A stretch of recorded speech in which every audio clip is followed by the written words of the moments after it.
क्योंकि हमने भूमिका स्पष्ट रखी थी। हम मराठी के लिए कट्टर। माननीय मुख्यमंत्री देवेंद्र जी ने और महायुति ने इस विषय का निर्णय किया। निर्णय और किसी ने नहीं किया। ये जीआर के ऊपर निर्णय मुख्यमंत्री जी ने किया। और दूसरी बात भी हम स्पष्ट कहते थे, कह भी रहे, हिंदुस्तानी भाषा के हम खूनी नहीं। और इसके लिए हिंदुस्तानी भाषा की बात दो टूक आग्रह से भी भाजपा ने रखी। और इसके लिए मराठी के लिए कट्टर, हिंदुत्व और हिंदुस्तानी भाषा में प्रखर, ये भारतीय जनता पार्टी का विजय है। तीसरी बात, अब उद्धव जी का चेहरा बेनकाब हो गया है। हमारे सवाल है, उद्धव जी बताएं, नेशनल एजुकेशन पॉलिसी के आधार पर राज्य की पॉलिसी क्या होनी चाहिए, उसके लिए कार्यगठ आप मुख्यमंत्री तब बना था कि नहीं बना था।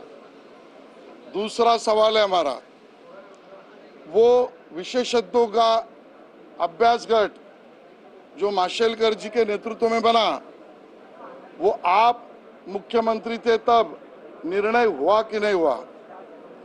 तीसरी बात, तीसरा सवाल, उस अभ्यास गट में उद्धव जी ने खुद के दल का कदम नाम का व्यक्ति उसमें घुसा दिया। इसका मतलब राजनीतिक भी सहभागिता उद्धव जी आप उस अभ्यास गट में आपकी थी। सवाल आपको हमारा है।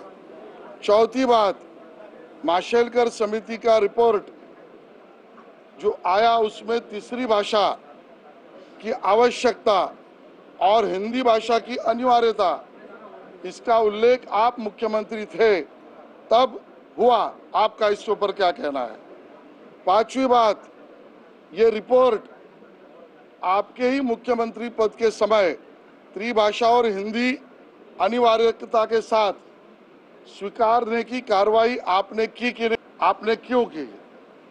छठी बात, इसको एक्सेप्ट करने के लिए जो कार्यगठ अभ्यासगढ़ मंत्रिमंडल का कार्यगठ बना, उसमें इसको मान्यता देने की सिग्नेचर हस्ताक्षर आपकी है, आप इससे क्यों मुकर रहे हो।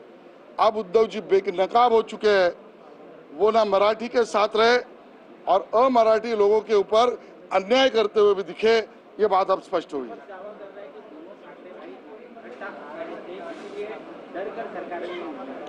देखिए, हम तो छत्रपति शिवाजी महाराज के मावड़े, हम डरेंगे और किसी के सामने झुकेंगे, ये विषय ही नहीं बनता।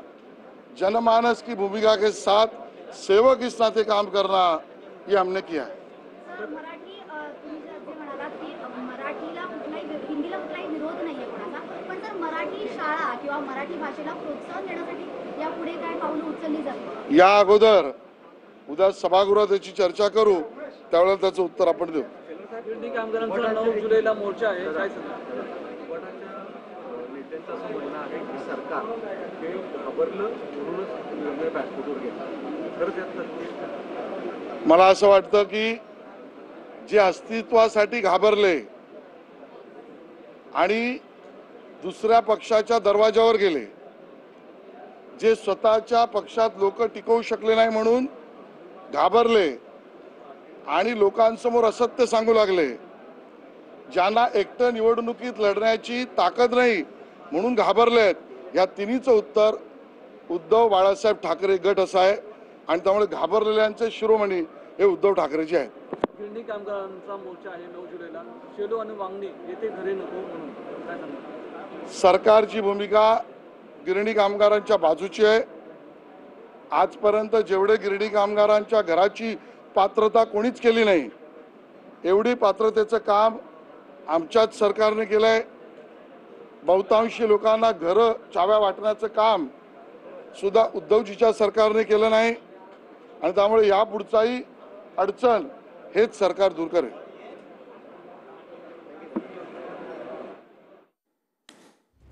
तर आम्ही मराठीसाठी कट्टर आहोत असं आशिष शेलार यांनी वक्तव्य केलेलं आहे।